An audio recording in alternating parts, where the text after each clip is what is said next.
What's good, YouTube? It's your boys, Rashod. Back at it again. It's an album review, motherfucker. I'm gonna do the format a little differently. I'm gonna do my cut edits and all that hype beast shit, you know what I'm saying? I need a beer, so yeah, got a beer. I've already been drinking a beer. I'm a fucking alcoholic. We got Quadeca, voice memos. You see this? I even got notes and shit. Look at it. Fucking boy got notes.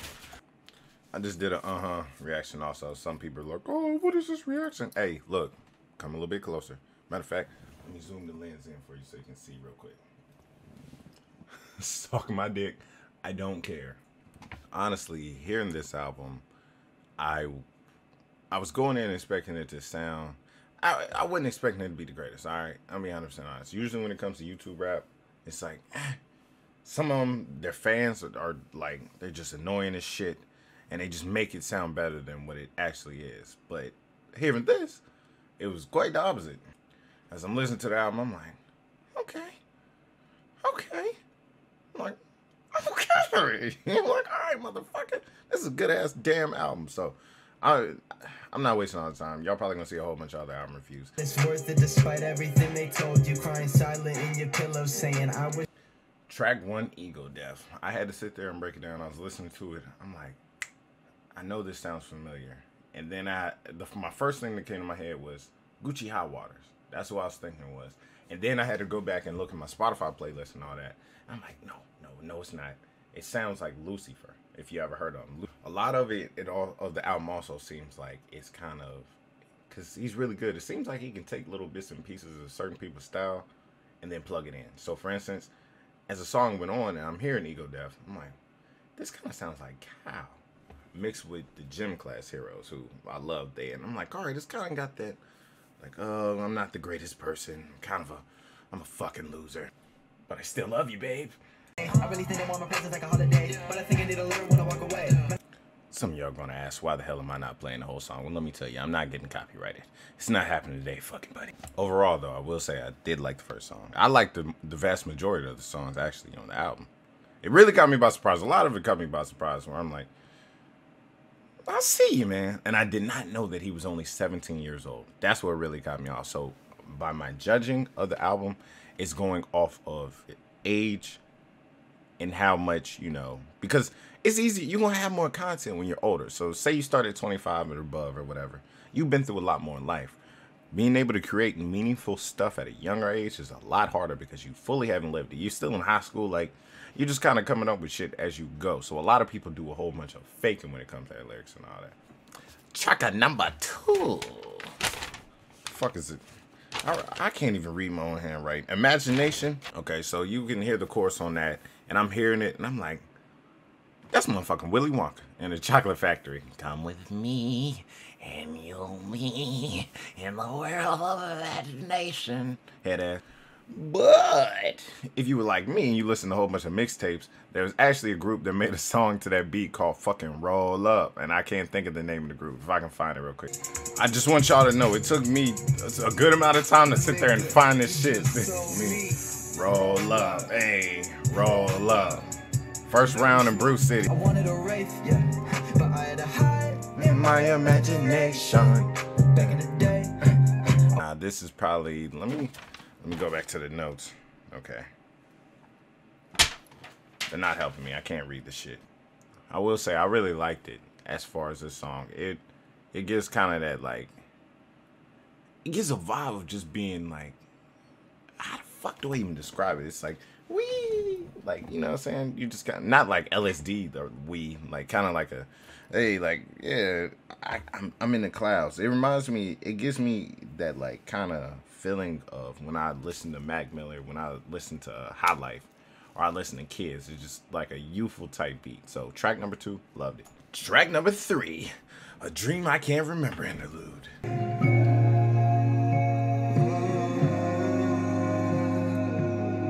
Despite how broken it gets, yeah.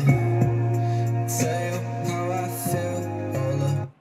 You know what time it is. Sad nigga hour time.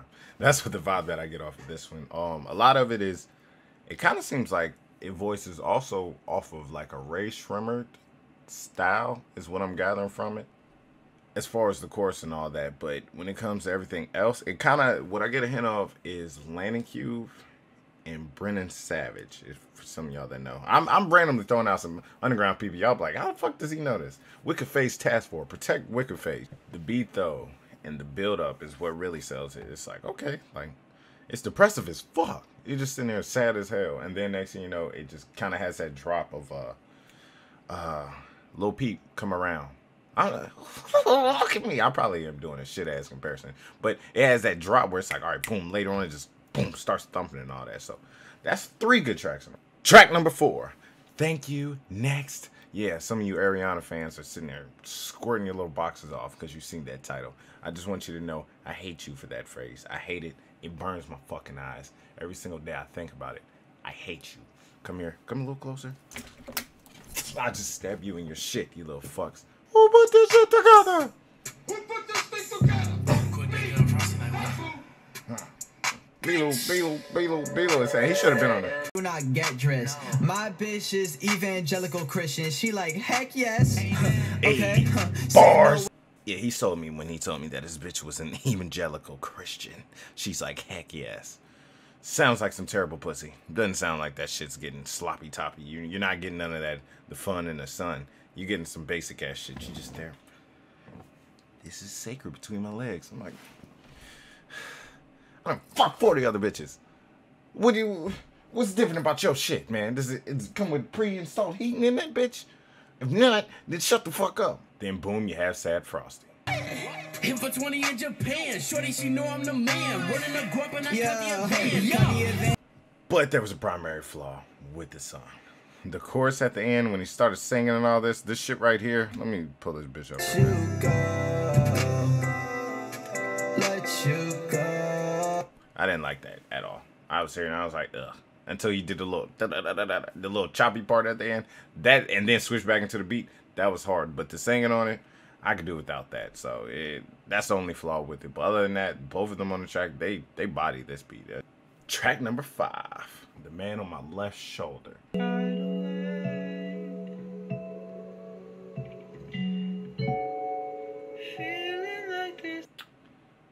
I don't know about that note. That was disgusting. That was one of mine. No, that shit sounded a little wild.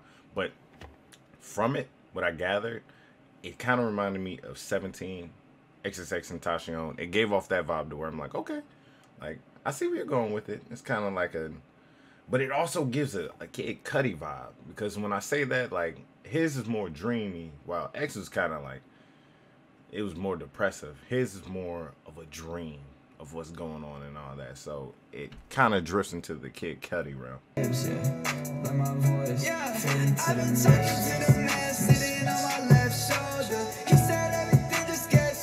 When you're older, then we get into the actual verse and the chorus and all that. It picks up. It starts off a little slow, then it picks up, and it's like, okay, like I see what you're doing. Like, it's actually beautifully sung. Like he carries this over and makes it dope. And then at the end they give you this full-on switch with a Space Ghost perk type beat just for a little bit. I had a foot out the door and the other one sunk in the floor. I was checking. I'm just sitting here the whole time trying to figure where I know the beat from, and I still cannot figure it to this day. But I know somebody sampled it off of something, and it's pissing me off. I can't figure it out. Actually, now that I'm hearing the beat, I don't even know if it sounds like Space Ghost Perp. Yeah, I don't know what the fuck it sounds like. I kind of butchered that one. I guess I was at work and I was like, go Space Ghost Perp. The whole time I'm just like, man, I don't want to be here. I really don't want to be here.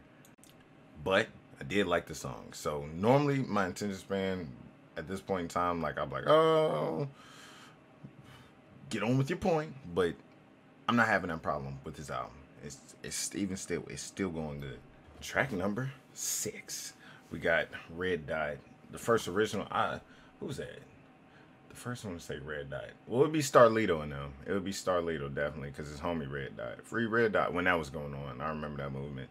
But it was Mac Miller also. That was one that did the Red Dot music. Fake like my mouth hurts, but if you're for real, then that's way worse. These days I do not believe in the real or the fake. If that's you, then that's you that I found first. I better hit him with the extra sauce.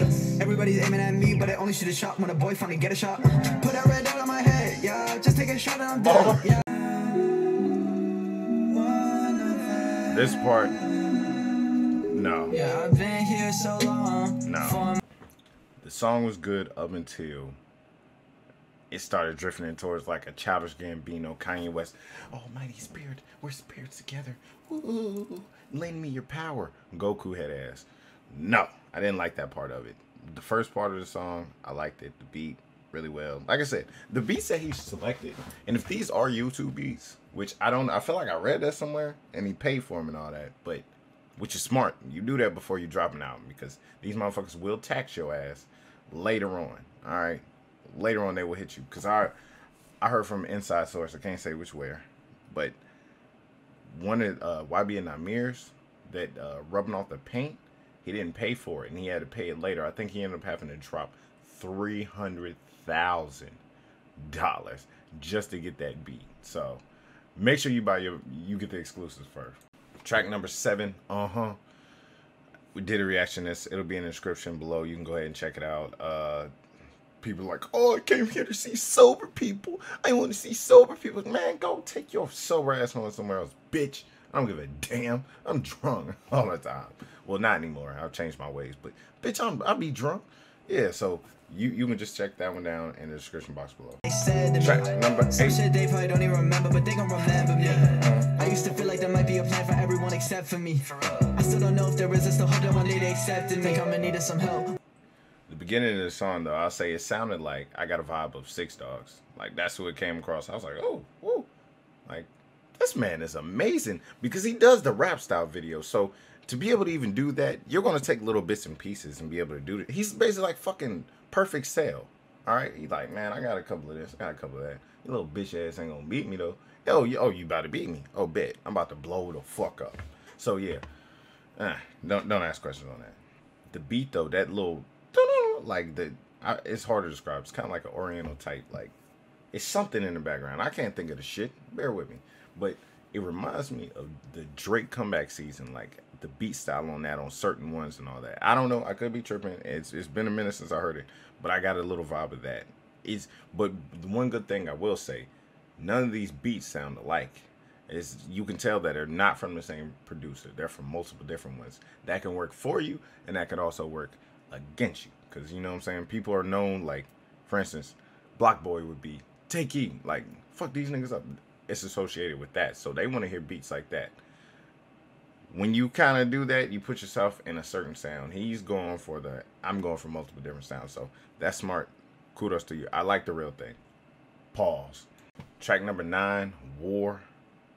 Another one, it'll be in the description box below. I reacted to that. After hearing the details of it, though, I was like, damn. Because they started breaking down how Dax kind of, like, flows are sounding similar and all that.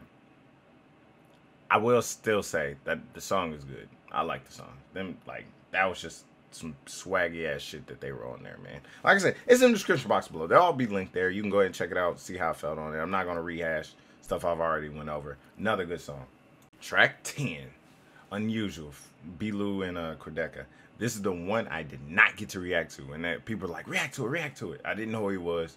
I came in later. I think it was after the KSI diss he did. I was tired at this point in time. I was worn out. Like, I was beat up. I was just like, I don't even want to react to shit right now. I'm tired. I'm getting copyrighted. Screw this shit. So when I actually got to hear it on there, I didn't think nothing of it until I sat there and clicked on it, and I just hear. Whoever doubt me, I'm going mad and she calling me Fousey, but nothing delusional about me. Sometimes I talk about my music, they tell me that. That Fousey bar, I heard that slipped in, because literally I'm at work, I'm like, hate my life. So then next time I hear that, and I'm like, this nigga. I'm like, whoo. And added to the fact that you got them, he's in the background, it just screams like, you know, hey, we're rapping. It's not Brokeback Mountain, don't confuse the two. But hey, shout out to the original Booty Killers, aka, you know, Brokeback Mountain. Y'all niggas, you know what I'm saying, ride your horse. Right. I'm not saying that. I got the sticks, I'm sitting the blitz, just like a blender. Lee ass mix, ain't nothing usual. Design on my fit, I keep a 40 Glock kung fu kick. Blew a diamond. He came through with a 40 Glock with a kung fu kick. I just got mine back. But I will say, then he felt like he was Olympic. He got the medals. Bars, B-Lou. With them two together, that was actually a really good song. I actually am gonna add that to my Spotify playlist song. That's gonna be in the hype one. That was a tough ass song. Just to hear it. It seems like, and it's weird. It's not weird. Because if you're a rapper, you always are gonna compete to beat another person. Alright? Unless you just, you're like, I want everyone to do good. But I don't, fuck that. Demolish the other person. Usually when Quadeca, what am I talking about? When Quadeca is with another rapper on there, he goes harder. It's like, all right, like he's just really going for the best that he can do. The only, and to this day, I'm still, a song with him, Dax, Crip and all that, I didn't like his verse on that. It was just kind of like, Some people critique me. They're like, oh, you only hated the white rappers. No, motherfucker, here we go. Just make it about that. Go for it in this day and age. But this track, they bodied. This Robo Interlude, which would be track, what, 11? 10? I don't know. I'm losing. I could have dealt with that one. It was kind of like, whatever. Like, rowboat doesn't seem to hit the shore. No, nigga, crash that bitch. Fucking just sink. No, that I did not like that. I woke up and my eyes were sore. Yeah. I gave you every last tear that I had. I don't think I can cry no more. My personal favorite song off of this. Looking like I never gotten high before. Second to last track, Eyes. I was gonna say Red Eyes. You see where my head's at. But yeah, nah, Eyes. I was hearing that and I'm like, yo, this gives off an early Mac Miller type beat. Like this beat is this is one of the smoothest beats that I've heard in this quarter of 2019. I was just there. It's relaxing. It's one of the most relaxing shits ever. Like if you got something to do, say you want to smoke, say you want to sip a beer, you can do all of it to this beat. Hold on, let me let that rock a little bit more. I hope I don't get copyrighted. Before I lose my mind, yeah. This there's something else be on my side. Yeah, oh my goodness. And to top it off, hearing that chorus, make this happen if you're watching this, Quadeca. Get you and Landon Cube on a track together. I'm telling you, I push for Landon Cube. A lot of people, I don't know why they're not pushing for this man. He should be on there. He should be on this. Y'all make a song together. I don't care how it happens and all that. Make that shit happen because he would go crazy in your choruses or the style of your rapping and all that. Y'all would go wild. Then we got the last track of the album, These Days. I've been feeling free. Trying to run the demons in my seat. Never is the show. But I don't think I want to anymore. I'm feeling free and now they said it gets better. I see it. My gosh. That hit hard because there's two, and some of y'all are going to say, what the hell are you talking about? I can picture two people on this song, all right? The first one would be Juice WRLD. As far as the chorus, I can just picture him on the song in general. The second person would be Zena fucking Carr off of I Love Friday with Smoking Jobby. He's like, in a foreign car. I can, no, all jokes aside, I can see him actually being on it. Like he also has a talent. He sounds kind of wild, but he makes catchy shit. He could have been on there. These days. Then the closing part happens, and it's like, I may regret what I say, but never how I feel. I feel. I almost cry when I realize. That's all I needed to hear. Him almost fucking crying, because I almost cried too. Shit, I'm probably about to cry after this damn video, motherfucker. You gotta cry. It strengthens your spirit. But nah, you just look like a little bitch on the toilet fucking crying. All jokes aside, the last part, it was more of a closing. And I can understand it. It had like you just walked out of a funeral, you're like, and then, somebody just dropped a fucking casket of your loved one. And you're like, what the fuck? It's over? Like, I'm about to beat your ass. And then, actually, no, it's not like any of that. I don't know how that came in my head. Yeah, so basically, if I had to give it a score, I would. Did I even write the score? I suck. If I had to give it a score, if I'm going off his age of being only 17 years old, and I'm also going off beat selection and just overall different flows, I'm going to give it an 8. 8 out of 10 in his own lane. I was drifting at a 7. I was sitting there originally, when I first heard it, I was like a 7. But as I get to do the test of hearing it over my speakers and all that, as opposed to just headphones, the beats that he chose on this are really amazing. And the flows that he was able to compliment them with are dope. So, 8 out of 10, final verdict on my shit. How do you feel? If you like this, you want more, let me know in the comment section below. Make sure you subscribe. Till next time, peace.